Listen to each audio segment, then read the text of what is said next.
Hey guys, what's going on? Lucky here. So at the shop, as you can see, we got a little progress on the Mustang. Got a little more progress on the 71 Chevelle. What else is up? Oh yeah, let's talk about this motor right here. So this is the motor that CPR put together for me. It was the turbo motor in my C10 during its turbo times. And I had to pull it apart, had a funny sound. Ended up, there was a piston wall clearance issue or something, I don't recall. But either way, it's going back over to CPR to get straightened out, not a big deal. Also over at CPR's is my aluminum 6-liter for this. I was there yesterday and saw that they had line board it, done the hone, and it's getting it together. I know the crank is over there, the rods, pistons were there. I saw that stuff, all new ARP hardware. I have the AFR heads here. So progress on this should be happening pretty darn soon.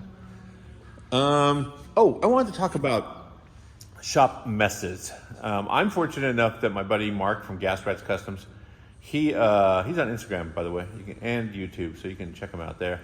But he swings by a couple days a week. Generally on weekends, we go get in some trouble, and then he helps me straighten out the shop. We keep his stuff running, we keep my stuff running. So good times right there. Fortunate to have a pal like that. But during the week when it's just me in here, now let's go back to a couple weeks ago when I was last in here doing a project. It was rack and pinion conversion on the C10 and the 66 Chevelle. I put the transmission back in that after Heroes Transmissions and Gardena got done with it, which reminds me, I gotta go by there and pay him. The Tranzilla needed some different gearing and something else changed inside of it. I took it over there. That's what he does. He has all the right tools. Jimmy at Heroes Transmission straightened that out. He corresponded with Tranzilla and got everything straightened out, so I'm happy with that. Thing runs like a dream. But either way, I had to put that thing in time to get it on a trailer to take it to LS Fest.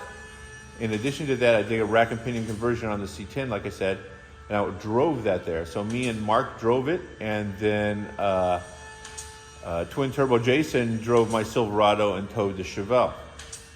The idea of towing it there, generally I drive my cars to all the events, even Power Tour. I have it shipped to Power Tour, but then I drive it, I long haul it to every venue. But I've got to be somewhat conservative. I want to have, I don't want to have it towed home. I'm no rock star. I'm not going to say tow it home and I'll fly. So if it breaks, I got to figure out a way to fix it. That generally comes out of my pocket. Never a good time. This time, however, I took the time. I borrowed a trailer, had my buddy drive it out there, and I was ready to break some stuff. Unfortunately, the stuff that was coming apart was on the car that I drive, my C10. There's part of the belt right back there.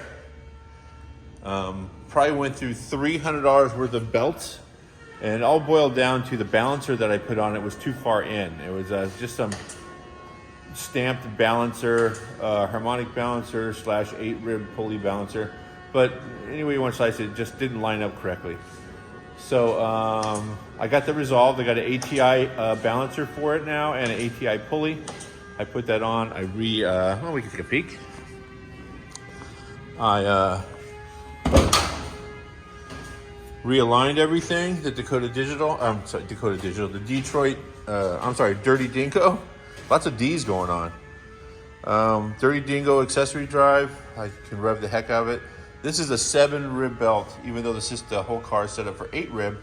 That's the only belt I had laying around, so I just threw that on. I'm not going to go buy another $85 belt just to find out that something's a little bit out and it's going to get torn up. So I'll run around with this $40 7-rib belt on there, make sure it lines up correctly at higher RPMs, give it some abuse, and go with that. And by abuse, I mean I'll be taking it to the track on an undisclosed date with Alex Taylor. I promised her she could drive it. I promised her, she asked me, you really can't say no to her. By the way, she is the new host of Hot Rod Garage. So this is going to be a good time. I think next week or the week after, we're going to a local track We're taking the bone marrow and we're gonna flog that thing a little bit because we just put a new motor in it. And I'll be driving this out there because, you know, that's what I do. So hopefully this thing will stay together. Got the new steering handle on here. There was some binding issues with the steering universals because they're only allowed to go like 30 degrees. I didn't want to polish the ends, but I found a higher clearance one and put it on the rack, which resolved the problem at the column. So yeah, it steers smooth as butter now. Anyway, the whole theory behind this video was I haven't done a video in a long time. Seems like days. No, it's been weeks. And I want to talk about cleaning. I had to, like I said, get this cars cobbled together for LS Fest, and then as soon as I got back, park the cars. I mean, I haven't even washed them. The things are filthy. The rims are filthy. The whole car's covered. We got caught in a sandstorm and a rainstorm. But park them and then shoot a week on LS on Hot Rod Garage, and then get back a little bit beat. So I took a couple of days off and lounged at the house. But now I'm back here and the place is a shambles because I cobbled 2 cars together in a hurry.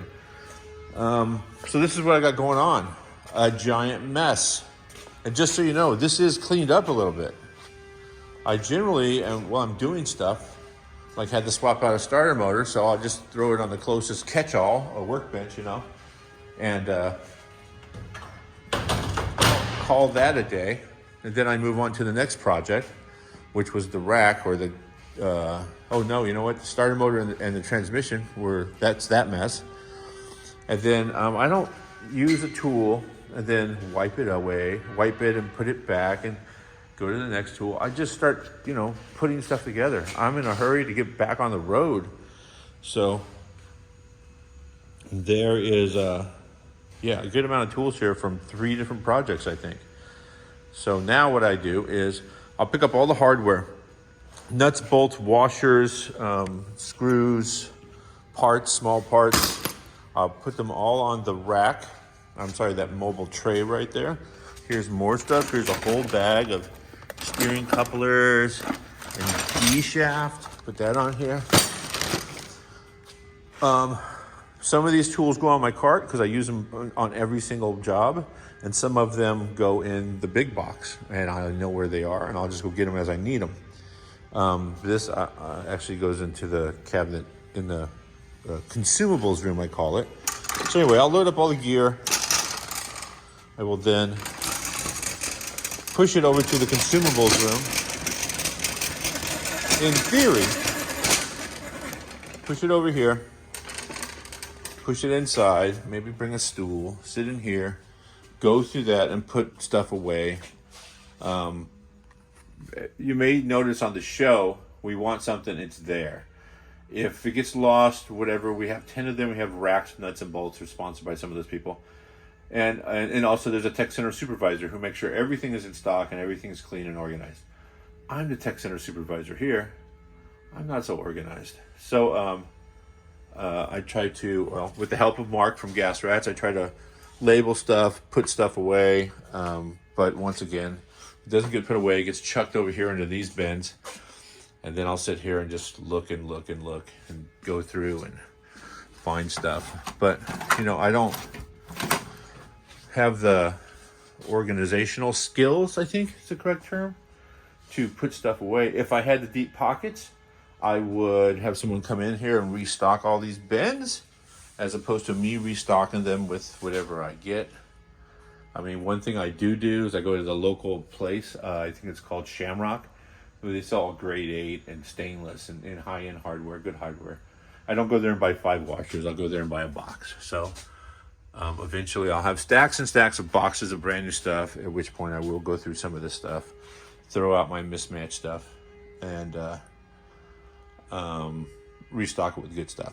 But I digress. The theory is I will push the cart in here and put stuff away. This is stuff I pushed in here to put away. It is, I can just look in there and say, this is when I was doing brakes on the 2-door wagon. So this is a brake box.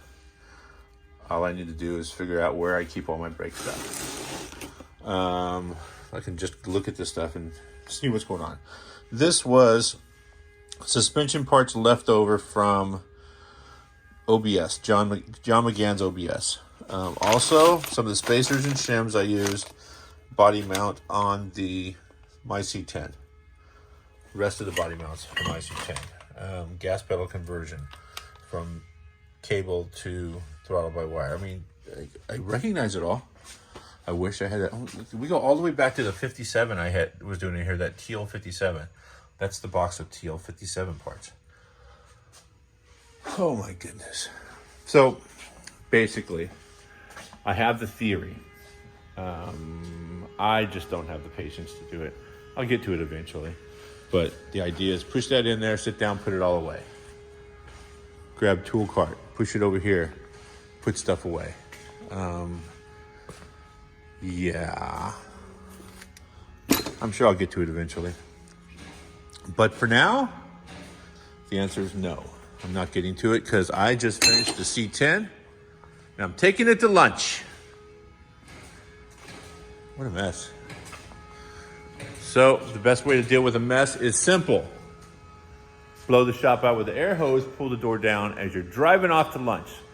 That's it for this video. I hope you guys enjoyed a little walk around the shop. More to come, more projects, more to come. See you guys later, stay safe.